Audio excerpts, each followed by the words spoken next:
हरे राम राम राम हरे हरे, हरे कृष्णा कृष्ण कृष्ण हरे हरे, हरे राम।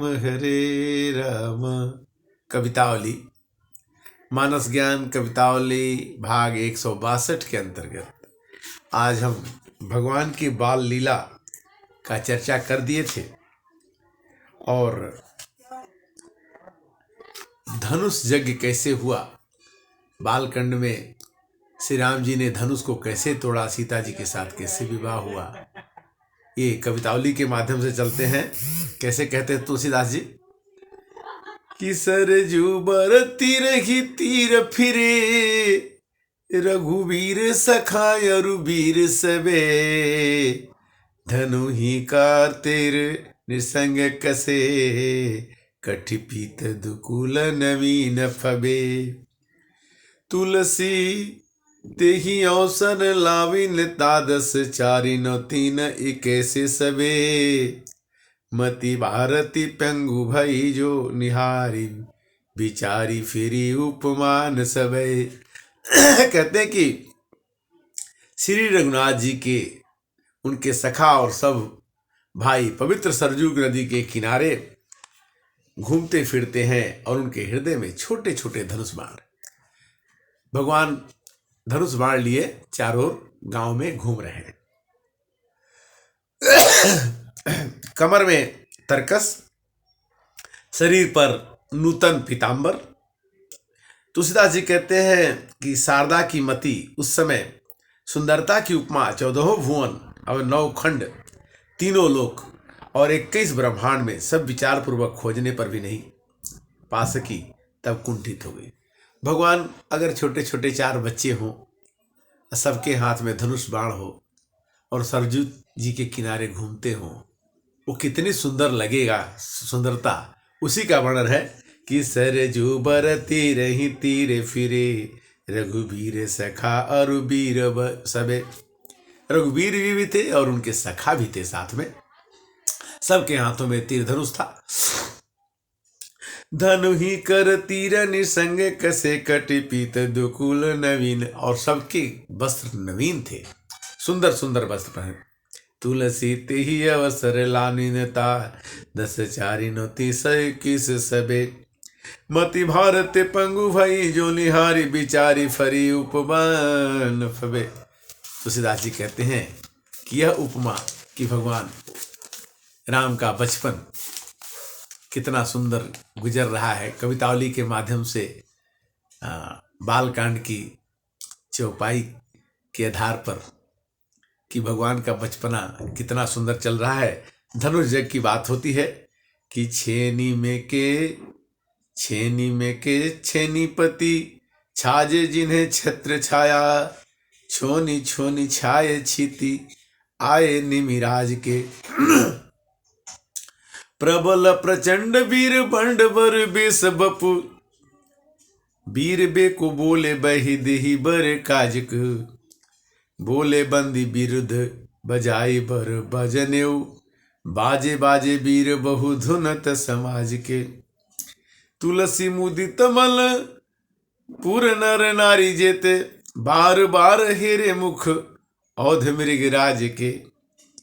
अब जनकपुर में जिनके ऊपर राज छत्रों की छाया शोभायमान है, ऐसे पृथ्वी के राजलोग झुंड के झुंड महाराज जनक के यहाँ आए हुए हैं और स्थान पर छाए हुए बड़े बलवान प्रतापी तेजस्वी और शरीर में वेश में बड़े सुंदर हैं। राजा जो आए थे धनुष यज्ञ में, जनक जी ने प्रतिज्ञा किया था कि जो धनुष जी शंकर जी का धनुष भंग कर देगा, उससे मैं अपनी पुत्री की शादी कर दूंगा। वहाँ भगवान राम जी पहुंच गए और श्री सीता जी वर्ण करने के लिए शुभ कार्य बुलाए गए हैं। श्रेष्ठ बंदीजन उनके बिरदावली वखान करते हैं, बाजे वाले बाजे बजाते हैं तथा राज समाज के कोई भी वीर अपनी भुजाएं ठोकते हैं। कोई कहता है कि मैं धनुष तोड़ दूंगा, कोई कहता है कि मैं धनुष तोड़ दूंगा।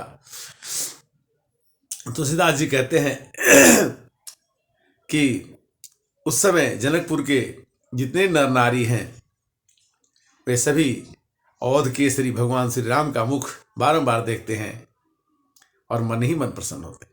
सब लोग ये चाहते हैं कि भगवान राम का विवाह सीता से हो जाता तो अच्छा होता, किंतु वहां पर तो छेनी में के छेनी पति छाजे जिन्हें छत्र छाया, छेनी छौनी छाए छिति आए निमिराज के। एक से एक महान राजा आए हुए हैं। प्रबल प्रचंड वीर बंड बर बेस बपू बैर बे को बैली वैदेही बर काज के। वैदेही मैंने सीता जी को लेने के लिए, जीतने के लिए प्रचंड और वीरबंड राजा आए हुए, बहुत बड़े बड़े राजा आए हैं। बोले बंदी बिरद बजाई बर बाजनेऊ। अब बाजा बज रहा है, पखाउज बज रहा है, ढोल बज रहे हैं। अब बाजे बाजे वीर बहु धुनत समाज के।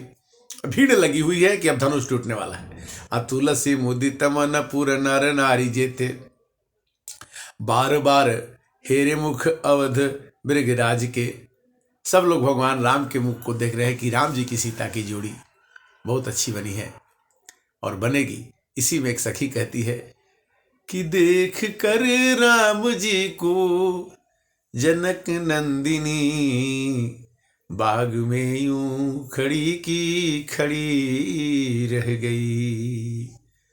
राम देखे सिया और सिया राम को, चार अखियां मिली तो मिली रह गई। धनुष यज्ञ और धनुष भंग की कहानी में भगवान राम जनकपुर में जाते हैं और अपने गुरु विश्वामित्र से कहते हैं कि गुरुदेव, जनकपुर में कोई उत्सव होने वाला है, अगर आपका इजाजत हो, आपका अनुमति हो तो हम जाके देख के आते।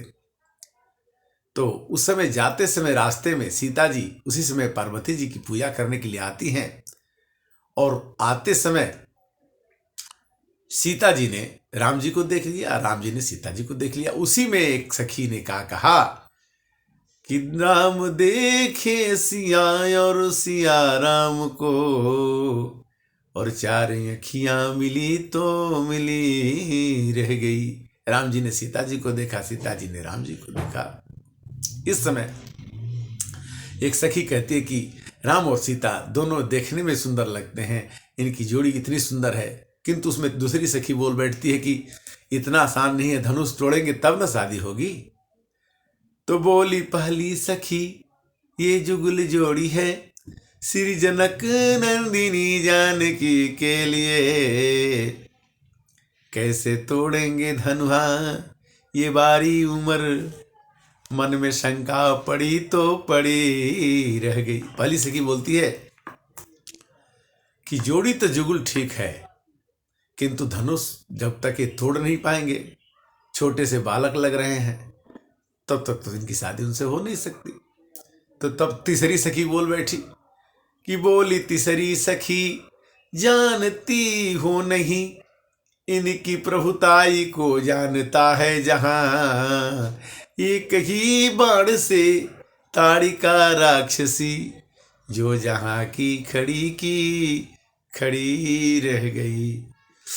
तीसरी सखी बोल बैठी कि देखो इतना इनको आसान मत समझना, देखने में छोटे लगते हैं, किंतु इन्होंने ताड़िका नाम के राक्षसी को बक्सर में अपने बाण से मार डाला। और इनके देखने में तो छोटे हैं, किंतु इनके भाव विचार बड़े ऊंचे हैं। ये दशरथ जी के लड़के हैं राम लक्ष्मण, बट इनके गुण अलग हैं। तो सीता जी ने फिर से देखा दोबारा कि देख कर राम जी को जनक नंदिनी, बाग में यूं खड़ी रह गई। सीता जी ने राम जी को देखकर खड़ी रह गई और इशारा किया कि कल फिर इसी समय पर सीता और हम भी आएंगे फुलवारी में। एक सखी कहती है कि देखूं ए सखी लोचन भरी भरी, फेरु नाही राम जनकपुर है। जनकपुर से अयोध्या की दूरी बहुत है। हे सखी, राम जी और लक्ष्मण जी ये बड़े सुंदर हैं, इनको अपने आंखों से देख लो, फिर इनका आने का मौका मिलेगा नहीं मिलेगा भगवान जाने। और एक सखी तो कहती है कि हे सखी, सीता जी से जाके कहती है कि शादी करना तो राम जी से ही करना। क्यों कि श्यामल गौर किमी अरे कहूँ बखानी, और गिराय नयन नयन बिनुवानी। सखी, मैं कैसे कहूँ कि राम जी सांवले हैं कि गोरे हैं। श्यामल गौर किमी कहूँ बखानी, उनका रंग कैसा मैं बता नहीं पाऊंगी। गिराया नयन नयन वाणी, कारण क्या है कि मेरे वाणी को, मेरे मुख को आंख नहीं है और मेरे आंख को मुंह नहीं है, इसलिए ये वर्णन अधूरा रह जाएगा। अगर फिर मिलेंगे तो देख करके ही पता चलेगा कि राम जी कैसे हैं। उनकी सुंदरता का वर्णन अवर्णनीय है। इसी में धनुष जग में कहते हैं कि सिय के स्वयंवर समाज, जहां राजनी को राजन के राज महाराजा जाने नाम को। पवन पुरंदर कृषान भानु धनु दसे, गुण के निधान रूप धाम सोम काम को। बान बलवान जात माल बनवान जात, धन सरीखे सुर, जिनके गुमान सदा सालिम संग्राम को। तहा दशरथ के समथ नाथ तुलसी के, चपरी चढ़ायो चापू चंद्रमाल नाम को।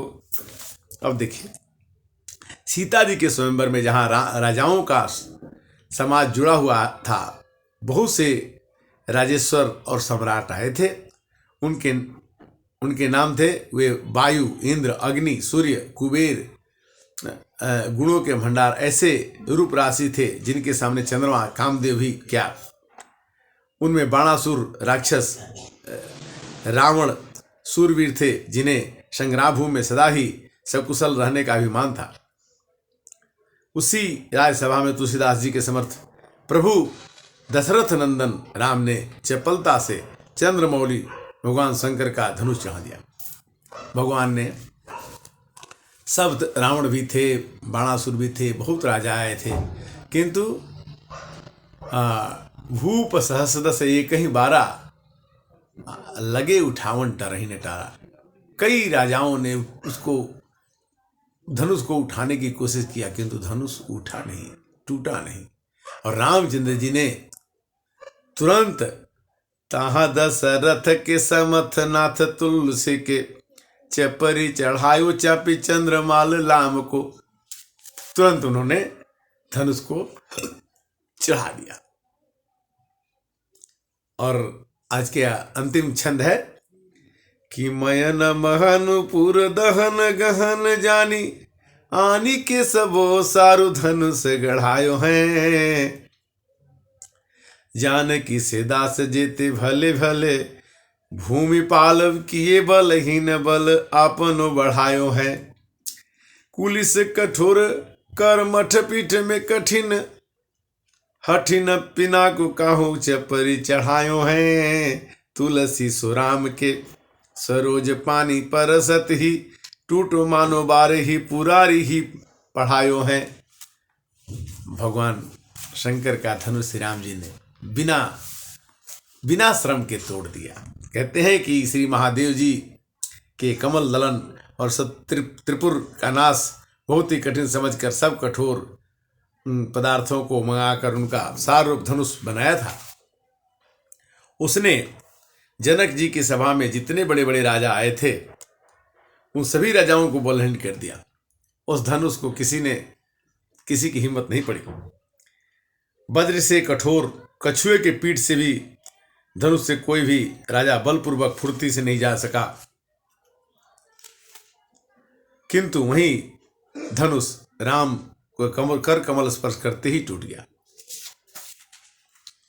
भगवान के स्पर्श करते ही छुअते टूटी रघुपति ही न दोसु, मुनि बिनु काज करिए कतरसु। लक्ष्मण जी ने परशुराम जी से कहा कि हे मुनि, हे परशुराम जी, हमारे भाई ने तो उस धनुष को छुआ तक नहीं, और धनुष तो अपने आप टूट गया। भाव यह है, कहने का मतलब यह है कि राम जी का धनुष, शिव जी का धनुष राम जी ने तोड़ दिया और सीता जी की विवाह की तैयारी शुरू हो गई। और आज का श्री राम कथा का विश्राम यहाँ पर होगा। फिर हम 163 में आपसे फिर मिलेंगे। तब तक के लिए हरे रामा रामा राम सीता राम, राम राम।